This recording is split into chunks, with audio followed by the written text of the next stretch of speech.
IAS के interview में पूछा क्या एक रिक्शा वाला भंडारा कर सकता है। स्वामी विवेकानंद से पेरिस में एक आदमी ने कहा जूते पे कुछ बोलो। दशरथ मांझी, जिस मिट्टी के लोग पहाड़ काटने की क्षमता रखते हो। बिहार मतलब बुद्धिमता, बिहार मतलब बहादुरी और बिहार मतलब बगावत। आईएएस के इंटरव्यू में पूछा कि एक रिक्शा वाला जिद कर रहा है भंडारा करने का।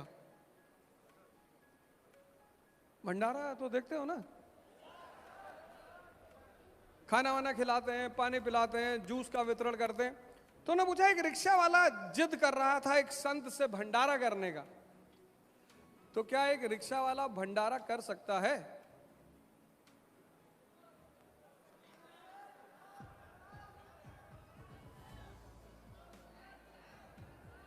7 लोगों ने कहा कि रिक्शा वाला भंडारा नहीं कर सकता। मैं एक नाम बताने जा रहा हूं, उस नाम को सुनना। पहले इस पूरी कहानी को पूरा कर दूं। जो ये साहब लास्ट में पहुंचे, इनसे पूछे रिक्शा वाला भंडारा कर सकता है। बोले साहब बिल्कुल कर सकता है, क्योंकि भंडारे के लिए धन से ज्यादा एक और चीज की जरूरत होती। बोले किसकी? बोले नीयत की। तो बोले कैसे करेगा रिक्शा वाला भंडारा? बोले सर एक मुट्ठी आटा जमीन पे गिरा देगा, चींटियां खा लेंगी, वो भी भंडारा है।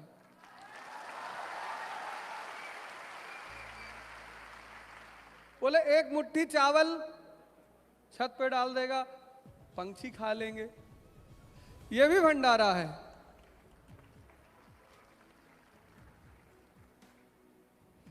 और 4 रोटी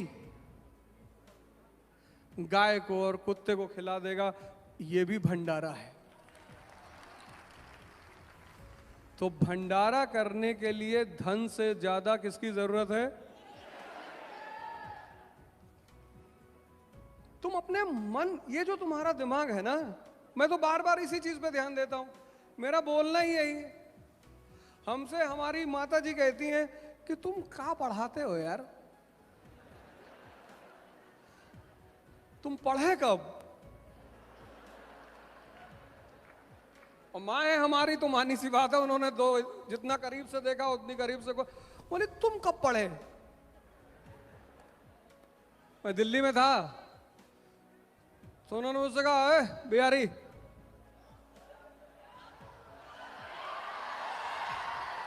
गोरखपुर यानी बिहार। तो मैंने कहा हाँ बताओ।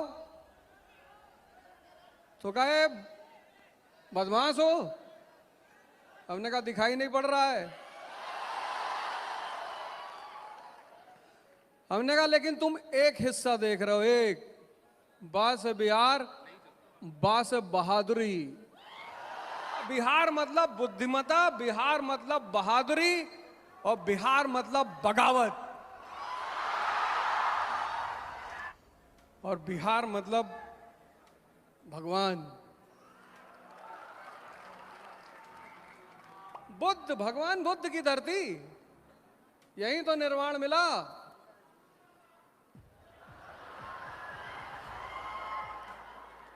गुरु गोविंद साहब यहीं पैदा हुए पटना में, बाबा धाम यहीं बिहार में, और सबसे बड़ा उदाहरण जो यहां का जज्बे का उदाहरण है, जिसका सुदर्शन जी ने अभी नाम लिया, दशरथ मांझी। जिस मिट्टी के लोग पहाड़ काटने की क्षमता रखते हो, लेकिन सुन लो, इतना चिल्ला रहे हो, घर जाके 4 दिन सोओगे, सारी एनर्जी यहीं खत्म हो जाएगी। सुन लो पहले। कभी तुम हुएनसांग की किताब पढ़ो। एक जमाना ऐसा था जब कम से कम पूरा एशिया बिहार शिक्षा ग्रहण करने आता था। पूरा श्रीलंका का राजा हर साल अपने आय का एक पार्ट नालंदा विश्वविद्यालय को भेजता था।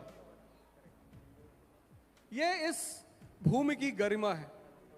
इस भूमि के पास योग्यता की कोई कमी नहीं। एक छोटा सा उदाहरण देता हूं कि देखना योग्यता का मतलब क्या है। योग्यता पढ़ते तो सभी है, तोते को भी पता नहीं क्या क्या याद है। योग्यता मतलब विचार करने की क्षमता।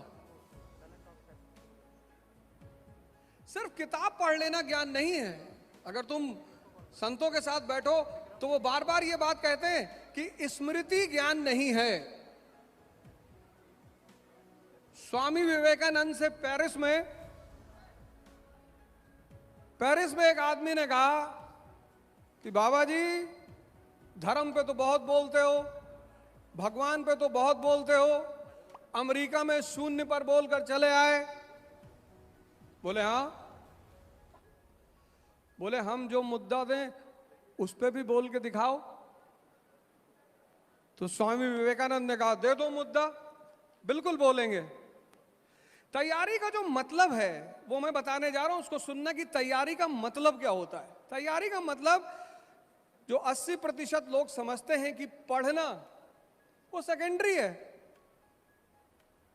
अगर पढ़ाई इतनी ज्यादा महत्वपूर्ण होती तो कबीर जैसे लोग इतने महान कभी नहीं होते। कबीर किस स्कूल में गए हैं? शंकराचार्य का वेदांत, माया, ब्रह्म, आत्मा, बड़े बड़े विद्वान उसको समझाते हैं, उसको समझना ही मुश्किल है। माया का सिद्धांत, द थ्योरी ऑफ इल्यूजन, बहुत बड़े बड़े विद्वान पढ़ते हैं, रिसर्च कर रहे हैं, शोध कर रहे हैं, बड़ी सारी बातें चल रही। कबीर पता क्या बोलते हैं माया के बारे में?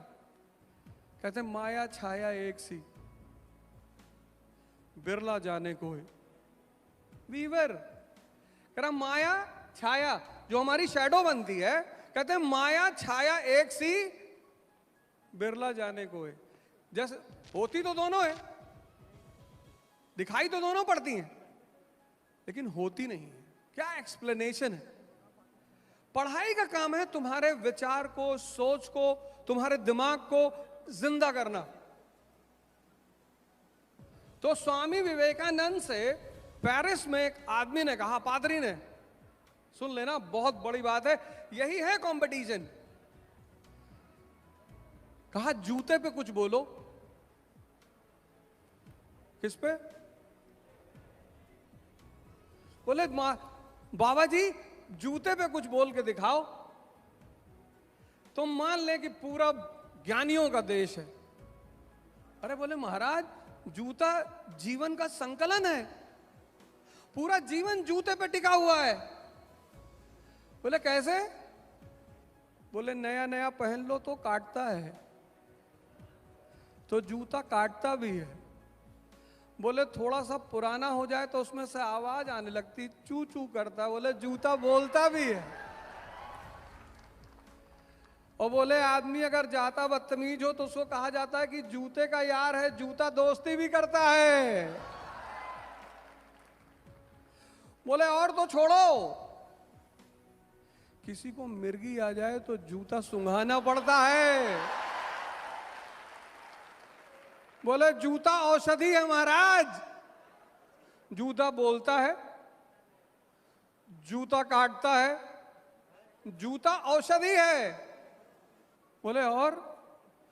बोले और फुटबॉल मैच में जो आदमी ज्यादा गोल मारता है उसको गोल्डन बूट का अवार्ड दिया जाता है।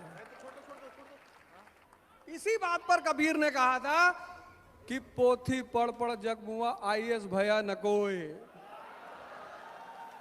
और 4 अक्षर एनसीईआरटी का पढ़े सो आईएएस होए। तुम इतना रटने पे ध्यान देते हो,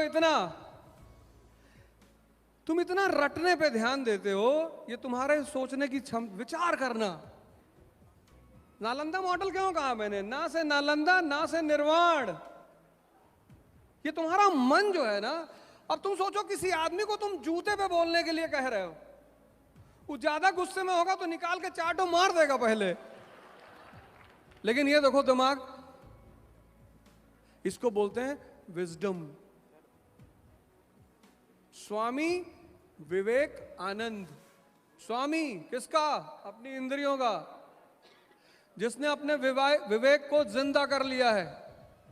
जो भी व्यक्ति अपने इंद्रियों का स्वामी होकर अपने विवेक को जिंदा करेगा वो आनंद की स्थिति में रहेगा। यही है स्वामी विवेकानंद। फिर उन्होंने कहा अभी तो जूते की जीवनी खत्म नहीं हुई, एक पॉइंट और बचा है। बोले क्या? बोले जब रामचंद्र जी जंगल जा रहे थे तो उनका खड़ाऊ रखकर भरत जी ने 14 साल तक शासन किया। जूता महाराज भी है।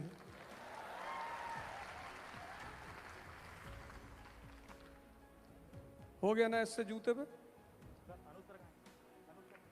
अगर तुमको आ जाता जूते पे निबंध लिखो, तुम तो दरवाजा पेपर फाड़ के चले आता कि बदतमीजी कर रहा है, देखो ये फेल करना चाहता है मुझको। और बोले एक बात और बताएं? बोले हाँ बताओ। बहुत सन्नाटे में आ जाते हो, मैं देखता हूं धीरे धीरे।